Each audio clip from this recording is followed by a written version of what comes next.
తెలంగాణ రాష్ట్ర రవాణా బీసీ సంక్షేమ శాఖ మంత్రి పొన్నం ప్రభాకర్ గారు ఉన్నారు. పొన్నం ప్రభాకర్ గారు, ఆటో డ్రైవర్ల ఇష్యూ నడుస్తుంది. ఆటో డ్రైవర్లు ఆత్మహత్యలు చేసుకుంటున్నారు. కారణం కాంగ్రెస్ ప్రభుత్వం. మహిళలకు ఉచిత ప్రయాణం వల్ల తమ ఉపాధి పోయింది, బ్రతుకు తెరువు కరువైంది.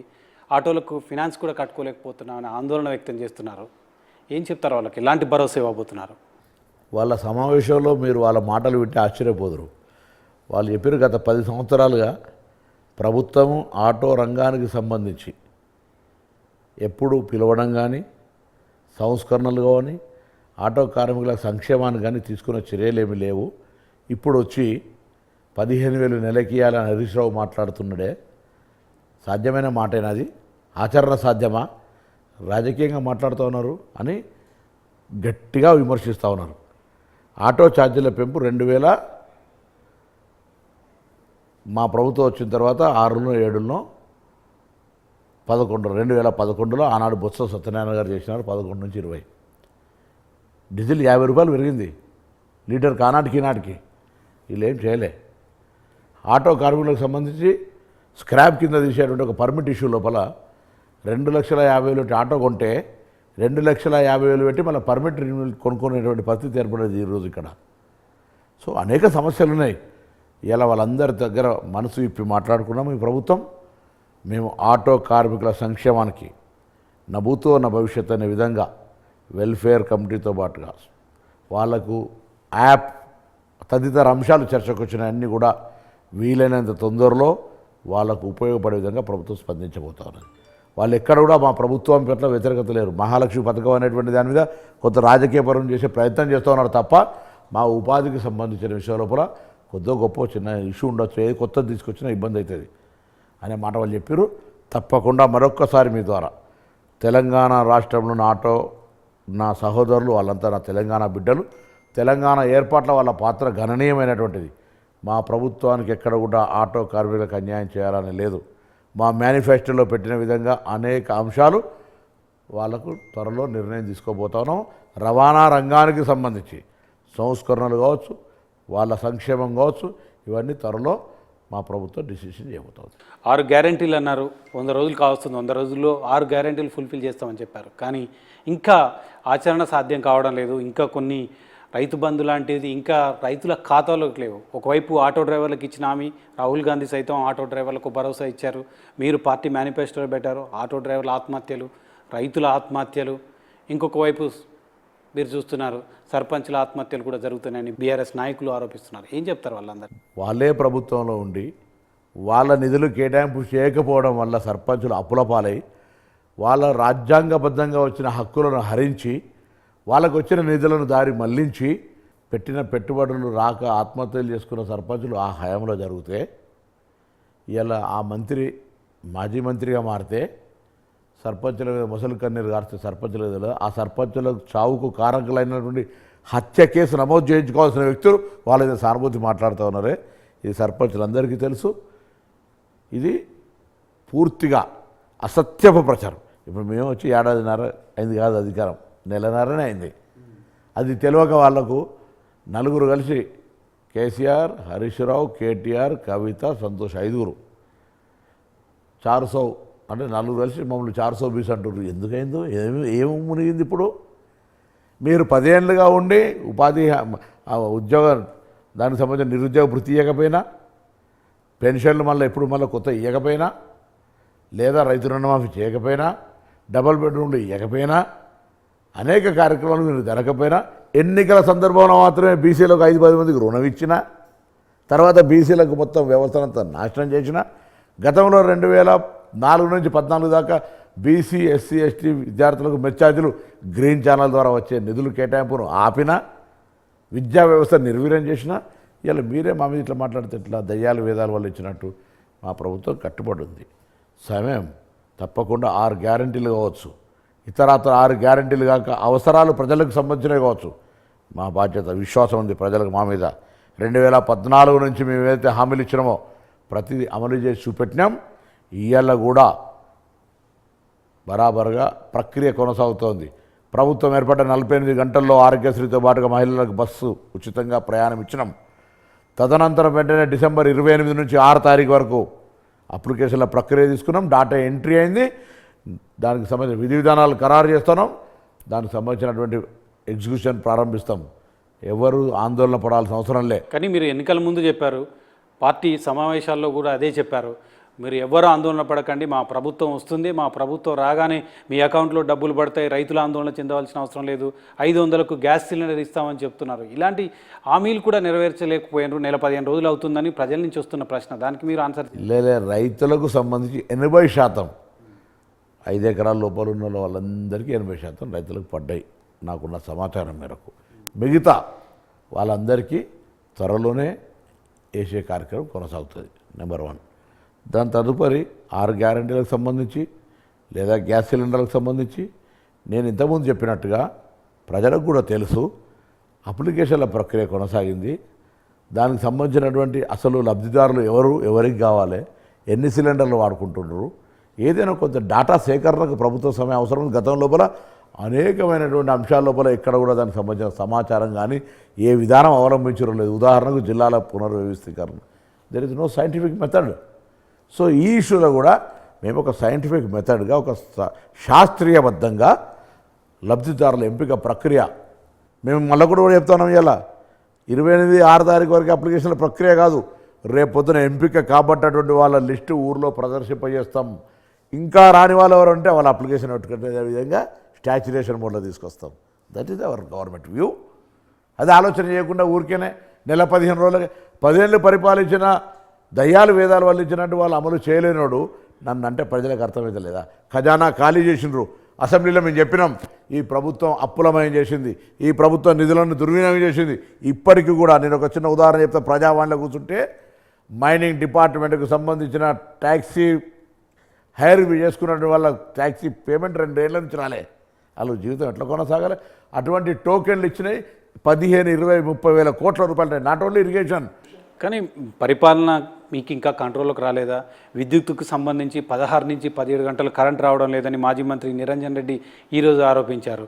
మీ సంబంధించిన మీ సీఎండి కూడా మొన్న ఒక ట్వీట్ చేశాడు, 2 గంటల పవర్ కట్ ఉంటుంది, హైదరాబాద్ జిహెచ్ఎంసీ, మీరు ఇన్ఛార్జిగా మంత్రి ఉన్న జిహెచ్ఎంసీ పరిధిలో కూడా కరెంట్ కట్ ఉంటుందని ఆ తర్వాత డిలీట్ కూడా చేశారు. ఇంకా మీకు కంట్రోల్లో రాలేదా? అధికారులు కంట్రోల్లోకి రాలేదా? లేకపోతే మీకు గ్రిప్ రాలేదా గవర్నమెంట్ మీద? ఎందుకు ఇంకా విద్యుత్తులో ఇంకా అంతరాయం ఏర్పడుతుంది అనుకుంటున్నారు? ఇవ్వాలనే ఇప్పుడే సీఎండి గారితో మాట్లాడి రిజైండర్ ఇచ్చినారు. ఒకటే వార్త, నమస్తే తెలంగాణలో రోజు ఒక వార్త. ఫర్టిలైజర్ షార్టేజ్ ఉంది, లేదా నీటి కటకట, 2 గంటల కరెంటు కోత, లేదా అప్లికేషన్లు రోడ్డు మీద పడ్డాయి. అరే అప్లికేషన్లు క్యారీ చేస్తున్న ఒక మామూలు సింపుల్ ఎంప్లాయ్ కింద పడ్డాయి, రంగారెడ్డి జిల్లాకు సంబంధించినవి. వెంటనే వివరణ అడిగితే ఆ పిల్లగాంతో దాన్ని పెద్ద రాజకీయం. We have your own responsibility.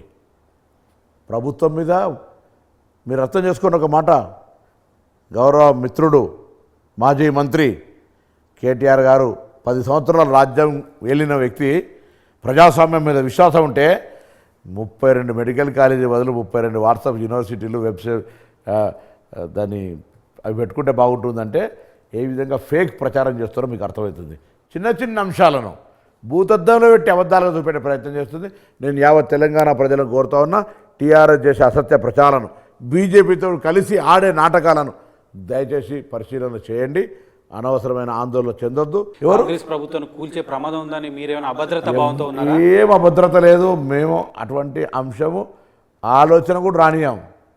ఇది ప్రజల ప్రభుత్వం, ప్రజలతో ఎన్నిక కాబట్టే ప్రభుత్వం, ప్రజాస్వామ్యంగా జరిగింది. ప్రభుత్వాన్ని కూలగొట్టేటువంటికి సంబంధించిన ఆలోచన వస్తేనే అలా వెన్నుల వణుకు పుట్టాలి.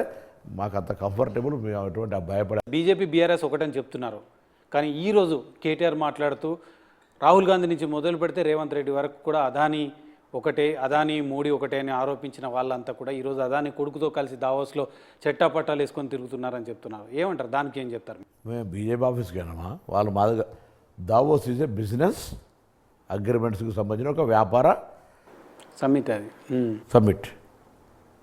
ఆడ పార్టీ ఆడ బిజినెస్ మ్యాన్ కలిసిరు. వీళ్ళు గతంలో ఎప్పుడు కలవలేదా? వీళ్ళు గతంలో ఉన్నటువంటి రాజకీయ వైషమ్యాలున్న చంద్రబాబు నాయుడుకు సంబంధించినటువంటి వ్యక్తులు కలవలేదా? లేదా వ్యాపారానికి సంబంధించిన విషయంలో కూడా అక్కడ జరుగుతున్న ప్రతినిధులు కలిస్తే భారతీయ జనతా పార్టీ కలుస్తుందా కాంగ్రెస్? అసలు ఎవరికైనా కామన్ సెన్స్ ఉండాలి కదా. జాతీయ దృక్పథంలో 2 రహదారులు వేరు. ఇది భారతీయ జనతా పార్టీ, ఇది కాంగ్రెస్ రహదారి. ఇవి 2 ఎప్పుడైనా కలిసే అవకాశం ఉంటుందా నేషనల్ హైవేస్? మీరు ఇటువైపు అయితే ఇటువైపు అయితే ఇటు గోడ మీద పిల్లలు మీరు మమ్మల్ని గురించి మాట్లాడితే ఎట్లా? What is your stand? Are you with India? మీరు ఇండియా కుటుంబంలో ఉన్నావా లేదా? ఇండియాలో వస్తే అరే నేను అడుగుతాను, నేను అడుగుడు కాదు, నేనెందుకు నీ దగ్గర నిలకడని లేదు, నువ్వు గోడ మీద పిల్లివి కదా, నువ్వు ఒకవైపు భారతీయ జనతా పార్టీ తిడుతున్నా అంటావు, ఇండియా కూటమిలో ఎందుకు లేవు? అదే ఇప్పుడు బీఆర్ఎస్ వాళ్ళు ఒకవేళ ఇండియాకి వస్తామనంటే కాంగ్రెస్ పార్టీ ఆహ్వానిస్తుందా దాన్ని? నేను దాని గురించి I'm not going that subject. నువ్వు బీజేపీని వ్యతిరేకించే నిజమైన వాదివి అయితే దేశవ్యాప్తంగా ఉన్న రాజకీయ పార్టీలను ఇండియా కూటమిగా ఏర్పడితే నువ్వు ఎందుకు అందులో లేవు? నెంబర్ 1. నెంబర్ 2, నిజంగానే భారతీయ జనతా పార్టీకి సంబంధించిన ప్రభుత్వాన్ని వ్యతిరేకిస్తే మీరు గత 10 సంవత్సరాలుగో పార్లమెంటు వేదికగా ఏ బిల్లునైనా వ్యతిరేకించినటువంటి ఘటనలు ఉన్నాయా? ప్రజల అంశం వచ్చినప్పుడు ఊరికే అట్లా పార్లమెంట్లో ప్లే కార్డులు పెడితే నిండు సభలో నరేంద్ర మోడీ గారు తెలంగాణ ఏర్పాటు పట్ల అపహాస్యం చేసే విధంగా మాట్లాడి తెలంగాణ అమరవీరులను అవమానపరిస్తే ఈవెన్ అమిత్ షా గారు కూడా మాట్లాడితే కనీసం పార్లమెంటు ప్రొటెస్ట్ కూడా చేయలేనటువంటి అసమర్థలు ఉన్న ఈ పార్టీ ఏం తెలంగాణ గౌరవాన్ని కాపాడినరు?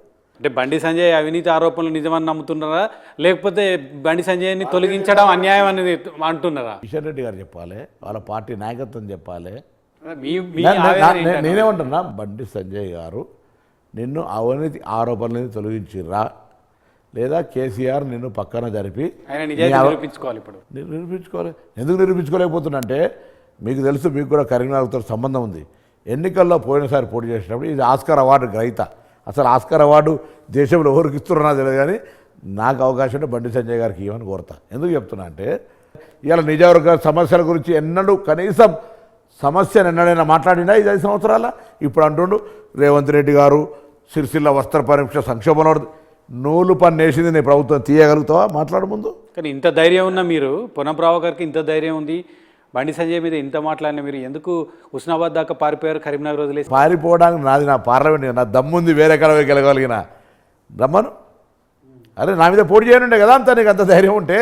ఆయన కరీంనగర్లోనే పోటీ చేయలేక హుస్నాబాద్ పారిపోయాడని చెప్పి నువ్వు ఇప్పుడు చాలామంది చాలా మరుగుతుంటారు. నేను మొన్న ఏమనలే, కరీంనగర్ పార్లమెంట్ సభ్యుడిగా 5 సంవత్సరాలు నియోజకవర్గంకి ఏం చేసిందో చెప్పాలి. లేదా తెలంగాణకు సంబంధించిన రాష్ట్ర అధ్యక్షుడిగా ఆయన కానీ, లక్ష్మణ్ గారు కానీ, కిషన్ రెడ్డి గారు కానీ, వీళ్ళు భారతీయ జనతా పార్టీకి సంబంధించి విభజన హామీలు కావచ్చు, ఈ రాష్ట్ర ప్రయోజనాలకు ఏంది, మొన్న కదా గిరిజన యూనివర్సిటీ తెచ్చినావు. ఎన్నికల ముందు ఎన్నికలు వస్తున్నాయని డ్రామాలు ఆడితే ఎవరు నమ్మాలా మిమ్మల్ని?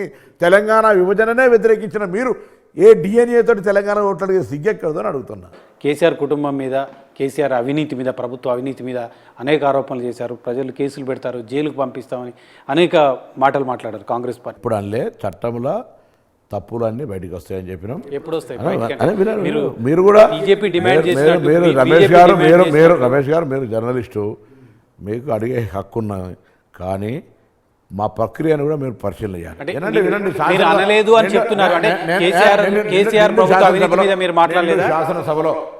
శాసనసభలో మేము చెప్పినాము యాదాద్రి, దాని తర్వాత భద్రాద్రి, దాని తర్వాత పవర్ పర్చేస్ మీద ఎంక్వైరీ విజిలెన్స్ చేయడం జరిగింది.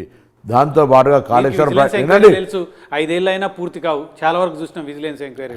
మరి ఎంక్వైరీ విశ్వాసం లేదు, బరాబర్ టైం బాండ్ పెడతాం. శాసనసభలో పెట్టాల్సి ఉంది, మేము శాసనసభ వేదిక ప్రకటించినాము, బరాబర్ టైం బాండ్ తోటి చేస్తాం. నేను అరెస్టులకు సంబంధించి లేదా ఈ వాడి గురించి బరాబర్ చట్టంలో మేము బండి సంజయ్ లెక్క కవితను అరెస్ట్ చేస్తాం, జైలు రూమ్ కట్టినాం ఇప్పుడు అనలే. చట్టంలో ఇలా అవినీతికి పాల్పడ్డారు, శిక్ష తప్పదని చెప్తున్నాం. ఇప్పుడు కూడా ఆ మాట కట్టుబడి ఉన్నాం. అందుకు సంబంధించే మేము ఎంక్వైరీ చేయమంటున్నాం. ఇవాళ నిజంగానే మీరు తప్పు చేయని వాళ్ళు అయితే ఓకే రండి, ఇలా రాజకీయంగా మాట్లాడుతున్నాం. మీరు కేంద్రంకు సంబంధించిన స్నేహితం చేస్తూనే రాష్ట్ర ప్రయోజనాల కోసం మాట్లాడారు. ఇవాళ మేము కొత్తగా అధికారంలోకి వచ్చిన వాళ్ళ మీద విమర్శల పర్వం కొనసాగిస్తారు. మీరు తోడు దొంగలుగా మారి ఇలా కాంగ్రెస్ పార్టీని బ్లేమ్ చేస్తుందని కోరుకుంటారు. కాబట్టి బరాబర్ కాంగ్రెస్ పార్టీ గత 10 సంవత్సరాల తప్పులను ప్రజల ముందు ఉంచే ప్రయత్నం చేస్తాం. బరాబర్గా ప్రజలకు కూడా తెలిసిపోయింది రాష్ట్ర ఖజానాను ఏ విధంగా వీళ్ళు కొల్లగొట్టిపోయినరు. అంటే ఈ 5 సంవత్సరాలు మొత్తం ఖజానా కొల్లగొట్టారు, ఖజానా ఖాళీ అయింది, మేము వీలకపోతున్నాం అని చెప్తారా ప్రజలకు? దానికి దీనికి సంబంధమే లేదే. ఆ మాట ప్రజలకు తెలవడానికి కొరకు చెప్తున్నాము, మా కార్యక్రమాలు కొనసాగిస్తున్నాం. కొల్లగొట్టిన ఖజానా ఖాళీ అయిన ఖజానాను నింపుకునే ప్రయత్నం చేయడానికి మీ దగ్గర వ్యూహం ఏంటి కాంగ్రెస్ ప్రభుత్వం దగ్గర? చూడండి ఏ విధంగా చేస్తే ఓపిక పట్టండి. టీఆర్ఎస్ ఆరోపణల మీద ఎందుకు మనం ప్రభావితం కావాలి? పథకాలు కాలయాపన చేయడానికి, పథకాలని మరింతగా డ్రాగన్ చేయడానికి ఈ ఖజానా విషయాన్ని ముందుకు తీసుకొస్తున్నారనేది ఒక ఆరోపణ. ఎందుకు మీకు చెప్తున్నామంటే ఇవాళ ఖజానా గురించి తెలవాల్సిన అవసరం ఉంది కాబట్టి చెప్తున్నాం. మా కార్యక్రమాలకు దానికి లెంక లేదు. నెంబర్ 2, ఇవాళ విద్యుత్కు సంబంధించిన విషయం లోపల ఎటువంటి పరిస్థితిని ఉత్పన్నం చేసిపోయారంటే అందుకే వాళ్ళు టీఆర్ఎస్ గమనించాలి, ప్రజలు కూడా గమనించాలి. టీఆర్ఎస్ పార్టీ అడుగుతుంది వీళ్ళు ఎలక్షన్ టైంలో ఇన్ని గంటల కరెంట్ ఇస్తారా, ఇన్ని గంటల కరెంట్ ఇస్తారా అని అడిగి ప్రశ్న ఉత్పన్నం చేసింది. మళ్ళీ ఒక్కసారి చెప్తున్నాం మీ జవాబుకు, మీరు గతంలో ఎన్ని గంటలు ఇచ్చిర్రో అంతకంటే ఎక్కువగా మేము విద్యుత్ ఇస్తాం. అంటే మీరు 19 గంటలు టీఆర్ఎస్ ప్రభుత్వం ఇచ్చింది, మేము 19 గంటలు ఇస్తామని చెప్తారా? నేనేమంటున్నా ఎలక్ట్రిసిటీ ఇష్యూ కావచ్చు లేదా ఇతరత్ర అంశాల విషయం లోపల వాళ్ళకంటే బెటర్గా మా పర్ఫార్మెన్స్ ఉంటుంది, మా ప్రభుత్వ పరిపాలన విధానం ఉంటుంది. ఓపిక పట్టమంటున్నా. 40 రోజులు కాలే 420 అంటుండ్రు, 40 రోజులు కాలే శ్వేతపత్రాలు అంటున్నారు. మేమంటున్నాం సౌద పత్రాలు మీరు కట్టుకున్న మీరు ఏడికే వచ్చారు మీ వ్యవస్థ, దానికి చెప్పమంటే చెప్తలేరు. ఇలా చెప్తున్నారు ప్రగతి భవన్లో 200 రూమ్లు ఉన్నాయి, స్విమ్మింగ్ పూల్ ఉన్నాయని అనేక రకమైన ఆరోపణలు చేశారు. ఇప్పుడు కనిపిస్తున్నాయా మీకు అని అడుగుతున్నారు బీఆర్ఎస్ నేతలు.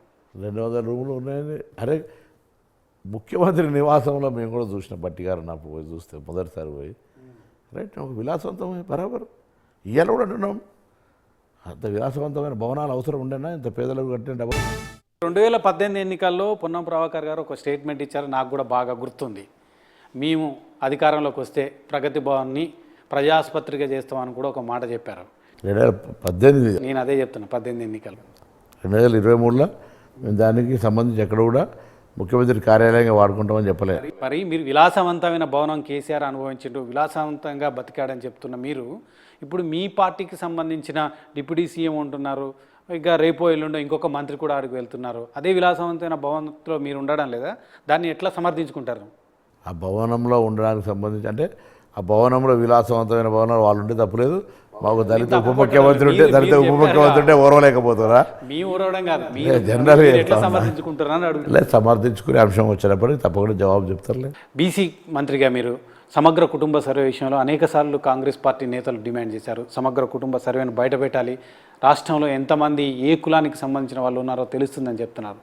మీకు బీసీలకు సంబంధించి కానీ ఇతర కులాలకు సంబంధించి కానీ సమగ్ర కుటుంబ సర్వేని ఎప్పుడు బయట పెడుతున్నారు మీరు? దాని మీద ప్రభుత్వం ఆల్రెడీ ఒక అడుగు ముందేసి ఉన్నాం. మా పెద్దలందరూ కూడా ఆ అంశానికి సంబంధించి చాలా సానుకూలంగా ముందుకు వస్తున్నాం. త్వరలోనే ఆ అంశాన్ని అమలు చేయడానికి మా యొక్క కార్యక్రమం. నిధులు అవసరం లేదు, ఖజానాకు సంబంధం లేదు, కానీ మీ దగ్గర ఉన్న డాటాని ప్రజల ముందు ఉంచడానికి మీరు డాటా మా దగ్గర లేదు, డాటా తీసుకుంటాం. ప్రభుత్వం దగ్గర డాటా లేదా? ప్రభుత్వం అంటే కేసీఆర్ డాటా మొత్తం ఇప్పుడు ఆ డాటా కాదు కదా, నేను ఇప్పుడు ఆ డాటాతో సరిపోద్దా? సమగ్ర కుటుంబ సర్వే సరిపోతుంది, అది సరిపోతుంది. అది బయట పెడితే కనీసం సరిపోతుంది, ఏ కుల బలం ఎంత ఉందో కూడా తెలిసే అవకాశం సరిపోతుంది. ప్రస్తుతానికి సరిపోతుంది అనుకుంటాను. రైట్, పెట్టేస్తాం. దాన్ని ఎప్పటిలోగా పెడతారు? ప్రభుత్వం చర్చ చేసి పెట్టేస్తూ ఉంటాను కదా. నేను సంబంధిత శాఖ మంత్రి, దీనికి ఒక క్యాబినెట్, ఒక గవర్నమెంట్, ఒక వ్యవస్థ ఉంది కదా. దాని మీద మీరు అన్నట్టుగా మా ఆలోచన ఏంటంటే మా ప్రభుత్వం కుల జనగణన చేయాలి. కుల జనగణన ఏ పద్ధతిని చేయాలి? ఒక శాస్త్రీయ పద్ధతిలో జరగాలి. బీహార్లో చేసిందో, అంతకుముందు తెలంగాణలో జరిగిన కుటుంబ సర్వేనో, అది కుటుంబ సర్వే, కుల జనగణన కాదు. ఇక్కడ సమగ్ర కుటుంబ సర్వేలో కులాలను కూడా గణించి తీసిండొచ్చు, అదొక పార్ట్ కావచ్చు. బట్ అవర్ కన్సర్న్ ఈస్ కుల జనగణన. తెలంగాణ ఇది రోల్ మోడల్. రేపు కేంద్రంలో అధికారంలో వస్తే చేస్తామని చెప్పిన మేము తప్పకుండా రాష్ట్రంలో డెఫినెట్లీ మేము ఆ నిర్ణయం తీసుకొని ముందుకు పోబోతున్నాం. కామారెడ్డిలో చెప్పారు, వరంగల్లో గతంలో చెప్పారు. బీసీ డిక్లరేషన్కి సంబంధించి రిజర్వేషన్లు పెంచిన తర్వాత పంచాయతీ ఎన్నికలకు వెళ్తారా లేదా ఈ రిజర్వేషన్లతోనే ముందుకెళ్తారా? పంచాయతీల రిజర్వేషన్ల ప్రక్రియను పునఃసమీక్షిస్తాం. అప్పటిదాకా ఎన్నికలు రావు. రేపు 30 తారీఖుతో గడువు కాగానే స్పెషల్ ఆఫీసర్ల నియామకం వస్తుందని నేను ఊహిస్తాను. అంటే పంచాయతీ ఎన్నికలు సకాలంలో నిర్వహించే సకాలంలో అని కాదు, దానికి సంబంధించిన లొసుగులు, రిజర్వేషన్ల ప్రక్రియ సవరణలు ఇవన్నీ ఉన్నాయి కదా చేయాల్సింది. బీసీ రిజర్వేషన్లు పెరుగుతాయా కాంగ్రెస్ ప్రభుత్వ హయాంలో? 100% వాళ్ళ సమాన ప్రతిపత్తి ఎంతైతే జనాభా శాతం ఉందో మా ఎన్నికల హామీ ఇచ్చినో దాని ప్రకారంగా బరాబరు వాళ్ళకి రిజర్వేషన్ల పొడిగింపు అంటే శాతాన్ని పెంచడం అనేది బరాబర్ జరుగుతుంది. మీరు నెల 15 రోజులు కావస్తుంది మీ పాలన మీద, మీకున్న ఒపీనియన్ ఏంటి? ఒక మంత్రిగా, ఒక కాంగ్రెస్ నేతగా, ఒక పొన్నం ప్రభాకర్గా. ఇప్పుడు ప్రజలు మా ప్రభుత్వం వచ్చింది, మేము నాయకుడిని కలవచ్చు, మా సమస్య చెప్పుకోవచ్చు అని చూస్తున్నారు. సెక్రటరియేట్కు ప్రజాప్రతినిధులకు కూడా నిషేధం ఉన్న సెక్రటరియేట్ నా ఓపెన్ టు ఆల్. అదేవిధంగా మా కార్యాలయాలు కావచ్చు, ప్రజా మనస్సులు కావచ్చు, ప్రజాపాలన కింద 1,05,00,000 అప్లికేషన్లు వచ్చినాయి. సో ఇదంతా కూడా ఒక ఇండికేషన్. వీటన్నిటినీ ఈ నెల 15 రోజుల అనుభవాన్ని తీసుకొని భవిష్యత్తు ప్రజల హామీలను అమలు చేసే కార్యాచరణ తీసుకొని ముందుకు పోతాం. ఇప్పుడు మళ్ళీ పార్లమెంట్ ఎన్నికలు రాబోతున్నాయి. సో అందుకు సంబంధించి కేంద్రంలో ఓటాను అకౌంట్ బడ్జెట్ చేస్తారు, రాష్ట్రంలో ఏం నిర్ణయం తీసుకోవాల్సిందో ఇంకా నిర్ణయం తీసుకునేది ఉన్నాయి. ఇటువంటి అనేక అంశాల తదుపరి పరిపాలన ఒక ముందుకు కొనసాగే విధంగా పూర్తి స్థాయి లోపల మేము ఇచ్చిన హామీలు కావచ్చు, ఆర్థికపరమైన అంశాలు కావచ్చు, ప్రజల సంక్షేమం కావచ్చు, సుపరిపాలన కావచ్చు, అన్నీ కూడా ప్రజల ముందు తీసుకొచ్చే విధంగా మా కార్యాచరణ. ఈ బడ్జెట్లో 6 గ్యారెంటీలకు సంబంధించే ప్రాధాన్యత ఉంటుందా, లేదా ఇతర రంగాలకు ఏమైనా ప్రాధాన్యత ఉంటుందా? 6 గ్యారెంటీతో పాటుగా ఉదాహరణకు నా గౌరవల్లి ప్రాజెక్టు ఉంది. నా గౌరవల్లి ప్రాజెక్టుకు సంబంధించి బండ్ నిర్మాణం అయింది. అది కూడా మేము 78% మేము ఉన్నప్పుడు అయింది, మొన్న మిగతా జరిగింది. దాని డిస్ట్రిబ్యూటర్ సిస్టమ్ లేదు. అటువంటి ఎర్లీ కంప్లీటింగ్ స్టేటస్ ఉన్నటువంటి ప్రాజెక్టులను తీసుకొని ముందుకోవాలని గౌరవ ఇరిగేషన్ మంత్రి గారు ఒక రివ్యూ చేసినారు. అటువంటి విషయాల లోపల కూడా ప్రాధాన్యత ఇవ్వడం జరుగుతుంది. ఎడ్యుకేషన్, వెల్ఫేర్, ఇవాళ మేము విదేశీ విద్య ఉన్నది, సంఖ్య పెంచాలనుకుంటా ఉన్నాం.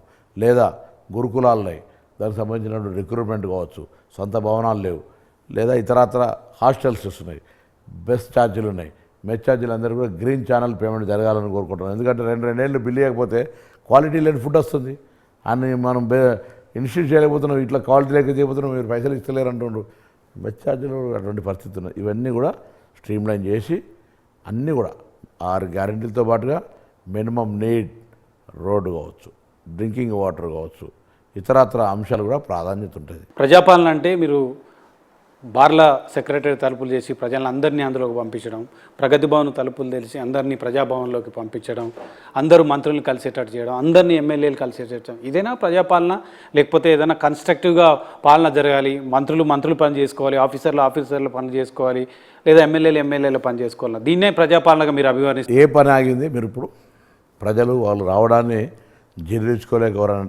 ప్రజలు రావడం వల్ల సమస్యలు వస్తున్నాయి, ప్రభుత్వానికి తెలుస్తున్నాయి, పరిష్కారం జరుగుతున్నాయి, పరిష్కార మార్గంలో పైప్ లైన్ ఉన్నాయి.